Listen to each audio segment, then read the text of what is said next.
ሩት እንግዲህ አስደንጋጭ የሆነ ውሳኔ ወስናለች። ምናልባት ካላያችሁት ሄርሜላ ኢንስታግራም ላይ ፖስት ያደረገችው አንድ ምስል አለ። እሱም የአብርሃም ልጅ ልዑል ማለት ነው።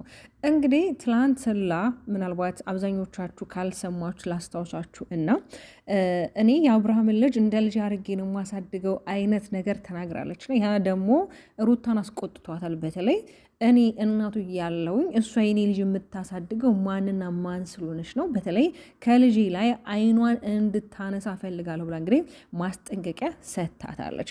ሰላም የተወደዳችሁና የተከበራችሁ የቻናሌ ቤተሰቦች እንዴት ናችሁ? በያላችሁበት ሰላም፣ ጤና፣ ፍቅርን አብቼ እመኝላችኋለሁ። እንዲሁም ላይክ፣ ሼር፣ ሰብስክራይብ በማድረግ ቤተሰቡን ሀሳብ አስተያየታችሁን ኮሜንት ላይ አስቀምጡ። አብርሃም እንግዲህ ከዚህ በኋላ የፈለግሽው ነገር ብታረጊ በፈለግሽው መንገድ ብትመጪ እኔና አንቺ ከዚህ በኋላ አብረን መቀጠል አንችልም እያለ ነው። ሩታ ደግሞ ስትፈልግ ገደል መግባት ትችላለህ ብለዋለች። እውነት ለመናገር ይህንን ቃል በቃል ነው ያለችው። እኔ ጨምሬ ያወራሁት አይደለም ያስብላል። በተለይ አብርሃም እንግዲህ ለሴት ልጅ ያለው ክብር ከቀን ወደ ቀን እየወረደና እየዘቀጠ ነው ያለው። በዚህ ያህል ደግሞ ለምንድን ነው የሚሆነው? ለምን ማለት እቺ ነስት እኮ የልጁ እናት ናት አይደለ? የልጁ እናት በጣም ብዙ ዋጋ የከፈለችለት ይህን ፍቅር ኮትኩታ እዚህ ደረጃ ላይ ያደረሰች። በተለይ በዚህ በሚዲያው ላይ በጣም ብዙ ሰዎች እንዲቀየሩ እንዲሰሩ የስራ የእድል በር እየሆነች እንስት ናት። ገብቷችኋል አይደለ?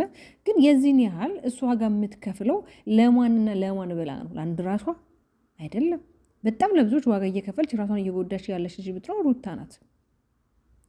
አብርሃምን ቢሆን ደግሞ የዚህን ያህል እሷን ዲስሪስፔክት ማድረግ የለብህም። በቃ በእርግጥ እናውቃለን። እኔ በተለይ በጣም የሚያናድሩ ልጆች ቢኖሩ መይሪና ዳኒ ናቸው። የጠቀሙ መስለው ለራሳቸው የተጠቀሙ እሷን ክብሯን ዝቅ እያደረጉ የማይሆን ንግግሮችን እየተናገሩ በተለይ እንግዲህ ሲናገር የነበረው አንድ ነገር ነበረ። ዳኒ ወደ ሲሆን በግድ አብረህ ትሆናለህ። እንደዚህ አይነት ላይፍ እኮ የለም። ካልፈለገ አልፈለገም። እናንተ አስገድዳችሁት ከሩቲ ጋር ሊሆን አይችልም።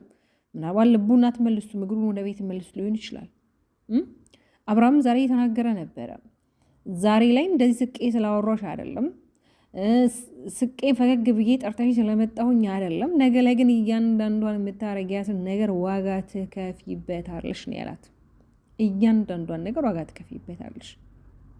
እናንተም ደግሞ እውነት ሩታን የምትወዷት የምታከብሯት ከሆነ ለእሷ ክብር የምትጨነቁ ከሆነ የምታረጉትን ነገር አስተውሉ። እውነት አስተውሉ። አንዳንዴ ከጥቅም ክብር ይበልጣል። አሁን ላይ በእርግጥ ክብር ምንድን ነው የሚባልበት ጊዜ ነው፣ ብር ነው እንጂ አይደለም። እያንዳንዱ አሁን ላይ የሚሰራቸው ነገሮች ዋጋ ያስከፍሉናል። በዚህን ያህል ለምን ይሆናል? ከእናንተ ህዝብ ምን ይማር? ከእናንተ ኦዲየንሱ ምን ይማር? በጣም የሚወዳችሁ እንዳለ እኮ በጣም ደግሞ በእናንተ ተስፋ የቆረጠ በእናንተ ላይ ምን አይነት ሰዎች ናቸው እያለ ያለ ብዙ ኦዲየንስ አለ። ትላንት እኮ ስለ እናንተ መምጣት በጣም ሰው ይጨነቃል። ከመቼው መቼ መጡ ተብሎ ሳታይቶ፣ አሁን ላይ ግን መጣችሁ አልመጣችሁ ምንም የሚደንቀው ሰው የለም ከስንት አንድ እስካሉ ድረስ። በተለይ አብዛኛው ኦዲየንስ የሩታን መጨረሻ ለማየት ነው እንጂ በተለይ አብርሃምን መከተል የማይፈልጉ ብዙዎች አሉ። ያ እየሆነ ያለው ደግሞ በሚያደርገው ስራ ነው እየተጣላ ያለው እንጂ ሌላ ምንም ነገር ኖሮበት አይደለም። ሩቲም ደግሞ በቃ አንቺ ራሽን ውሳኔ ወሰኝ። ገና ለገና አንቺ የጸነሽውን ልጅ እሱ እንዲያውቅ ብለሽ አንቺም ከሱ ጋር የዚህን ያህል ራሽን ማውረድ ክብርሽን ዝቅ ማድረግ የለብሽ። በቃ ተይው፣ የራሱ ጉዳይ፣ ነገ ራሱ ሲሆን ይመጣል። ግን ይህን ነገር እየፈጠረ ያሉት ሜሪና ዳኒ ናቸው። አንቺም ቢሆን ይይዝሻል። እነሱ የሆነ ነገር ባሉ ሰዓት እሺ ትያቸው፣ ሰው ለማስቀየም እንደዛ የሚባል ነገር የለም። ከምንም ነገር በላይ ክብር ይበልጣል። ከምንም ነገር በላይ አንቺ ትቀድሚያለሽ። አንቺ ደህና ስትሆኚ ነው ለልጅ መኖር ያለብሽ፣ ለራስሽ መኖር ያለብሽ። ሰው በጣም እንግዲህ የሚያስደነግጡ ነገሮች ናቸው እየተፈጠረ ያሉት። ሄርሜላ እንግዲህ አሁን ላይ ፍቅር አትሉት እሷ መስሚዋ ጥጥ ነው። ምንም ብትሏት አትሰማችሁም። ምንም ብትሏት ከአብርሃም ህይወት የመውጣት አላማው ፕላኑ የላትም። እኔ በጣም አንድ ከሚገርመኝ ነገር ምናልባት ኢትዮጵያ ላይ ይሄ የእንደዚህ አይነት ማለት ይሄ ህግ ቢኖር ታውቃላችሁ አይደለ? ህግ ቢኖር ከዚህ በፊትም በጣም በቲክቶክ አዋርድ ላይ እንግዲህ በጣም ብዙ ልጆች የተሸለሙ አሉ። ባለባበሳቸው የታሰሩ ልጆች አሉ። አሁን ላይ ራሱ ዩቱብ መስመር ራሱ እንደዚህ ነገሮች ህጎች ቢመጡ ለምን የእነ አብርሃም ፈለግ እየተከተሉ በጣም ብዙዎች እየተበላሹ ያሉ ሰዎች አሉ። የሌለ ማንነታቸውን እያንጸባረቁ ያሉት ለምን? የሰው ልጅም እንደዚህ ነገር ይወዳል። የተቃራኒ የሆነ ነገር በጣም ነው የሚወደው። በቃ ጥሩ ነገር ከምትሰሩ መጥፎ ነገሩ ይበረታታል። ስለዚህ ወዶቼ ላታገባት አታባልጋት የሚባል ተረት አለና እኔ ብዙ ጊዜ እንግዲህ አብርሃም ሄርሜላ እንደውም ዘመድ እንደሆነ የሚሰማቸው መረጃዎች አሉና ማለት ዘመዷ ራሱ ቢሆን በእንደዚህ አይነት መንገድ አብሯት ይሟግጣል ወይ? እንዲሁም ደግሞ ይሄ ነገር ድራማ ነው፣ ትክክለኛ ነገር አይደለም። የሩታና የአብርሃም ላይፍ ከካሜራ ጀርባ እኮ እነሱ አንድ ላይ ናቸው። እሺ እውነት ማን ይሙት ታዲያ አንድ እንስት በጣም የምትወደው ባሏን እንዴት ከሌላ ሰው ጋር እንደፈለግህ ማቅጠህ ከኔ ጋር አብረህ ሆን ተመልሰህ ትለዋለች አትለውም? እኔ እንጃ። እኔ ሩታም እንደዛ የምታደርግ አይነት ሴት አይመስለኝም። ማለት እንዴት ማለት እንዴት ነው የሚታሰበው? ኢኮ ቺት ማድረግ ነው። ገብቷችሁ አይደለ? እውነት ራሱ ደግሞ ከሩቲ ጋር ተፋቶ ከሆነ ከሄርሜላ ጋር የሆነው ስለዚህ እንደዛ ራሱ ከሆነ ሄርሜላ ለቺት እያደረገ ነው ማለት ነው። አሁንም ቢሆን ከሩታ ጋር አይደለ ይሄ ነገር ተፈጠረ የተባለው። ስለዚህ አሁንም በሄርሜላ ላይ ሩታ ጋር ሄዶ እየማገጠ ነው ማለት እኮ ነው። እንደዛ ነው እንግዲህ ነገሩ የተቃራኒ ማለት ነው። ስለዚህ አሁን ላይ አብርሃምንም ቢሆን ተብሎ የሚያስቆመውን ቤተሰብ ወይ ደግሞ ጓደኛ ጠፍቶ ሳይሆን በቃ ይሄን ነገር ስለወደዱት ስለተመቻቸው እየሰሩ ነው። ገብቷችኋል አይደለ? ይሄ አሁን እኛ የምንሰጠውን አስተያየት ኮመንት ላይ እያንዳንዱ ነገር እኮ አብርሃም ሲያይቀርቶ አይደለም ያያል። ግን ሁልጊዜኛ እንደምንለው እቺ ሩቲ እህታችን ለምንድን ነው በዚህን ያህል መንገድ ራሷን ዝቅ ከፍ የምታስደርገው? ለምንድን ነው በቃ ከነገሩ ራሷን የማታገለው?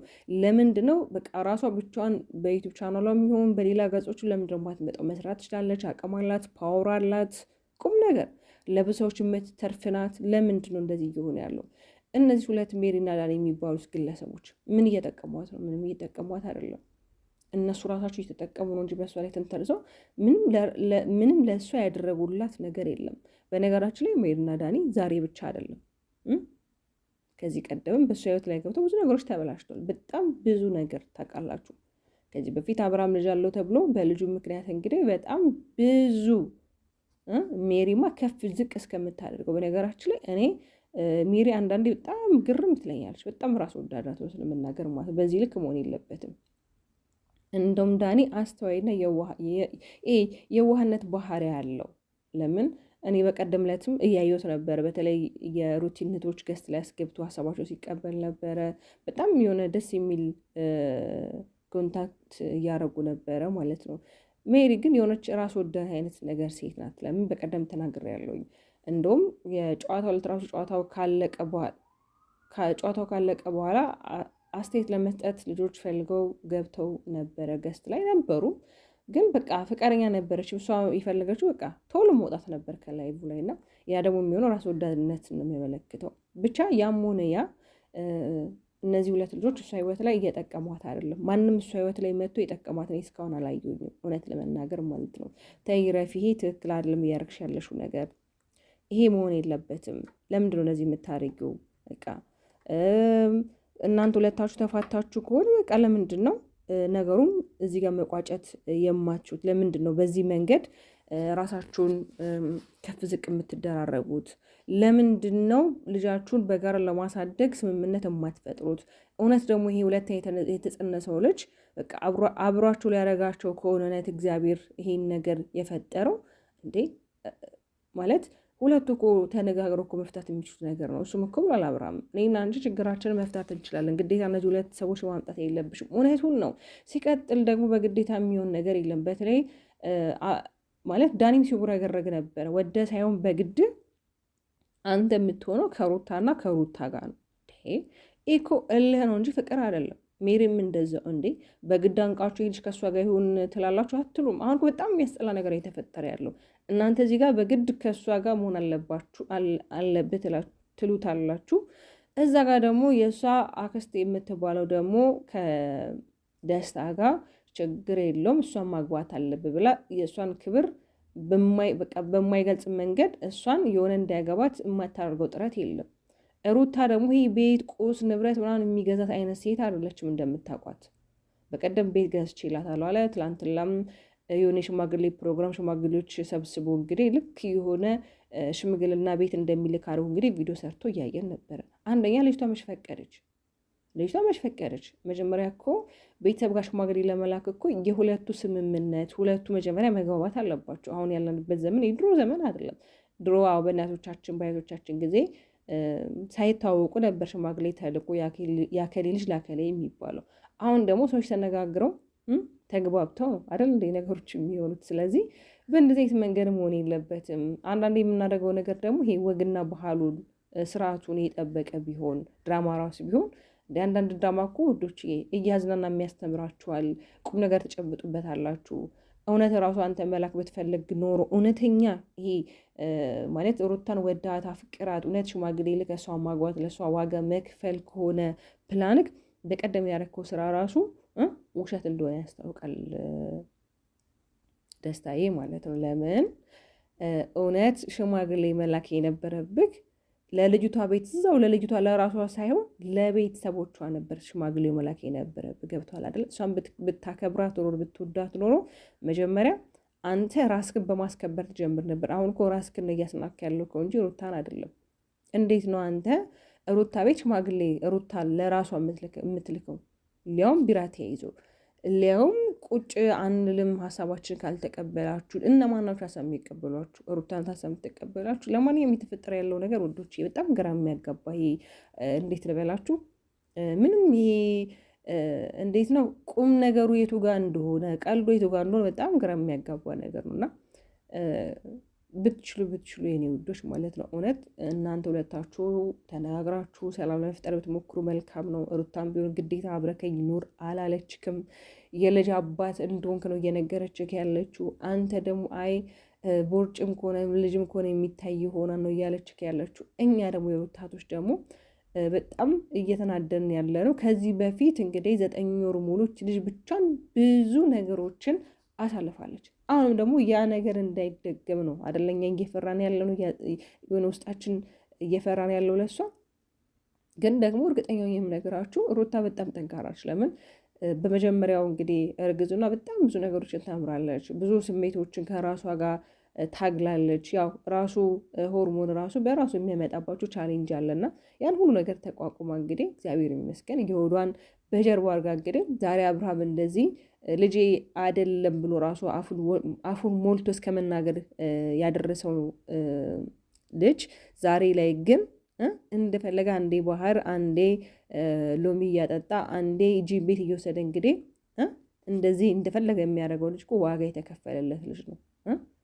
እና የኔ ተወዳጆች ብቻ እኔ በጣም አሁን ላይ ያሳሰበኝ ያለው ነገር ሩቲ እኛንም እየሸወደችን እንዳይሆን ነው። ይሄ እርግዝና እኛንም እየሸወደችን ብቻ እንዳይሆን ነው። እውነት ደግሞ ከሆነ እግዚአብሔር አምላክ እውነት አሁንም በልጅ በልጅ በልጅ በልጅ በልጅ ይባርክሽ። ልጅ ማለት ጸጋ ነው፣ በረከት ነው። ሁልጊዜ እንደምላችሁ ነው የሰው ልጅ እግዚአብሔር ሲወደው ብዙ ነገር ነው የሚያደርግለት። እግዚአብሔርን አንዳንዴ ልጅን ፈልገው እኮ በጣም በስለት በለቅሶ በእንባ እግዚአብሔር ተማጽነው ነው አይደል የሚደረግላቸው። እሷ ደግሞ እግዚአብሔር ፈቅዶ በዚህ በወጣትነት እድሜዋ ደግሞ ሁለተኛ ልጅ መጸነስና ሁለተኛ ልጅ ማርገዝ ማለት ትልቅ በረከት ነው። አንደኛ ሁለቱም ልጆቿን ጎን ለጎን ማሳደግ ትችላለች። ብቻ በጣም ብዙ ነገሮች ደስ ይላሉ። ጊዜያችሁን ከነሱ ጋር ማሳለፍ ራሱ አንድ ትልቅ ነገር ነውና የኔ ምርጥ ተወዳጆች ላይክ፣ ሼር፣ ሰብስክራይብ በማድረግ ቤተሰብ እንድትሆኑ ጠይቃችኋለሁ። ባባይ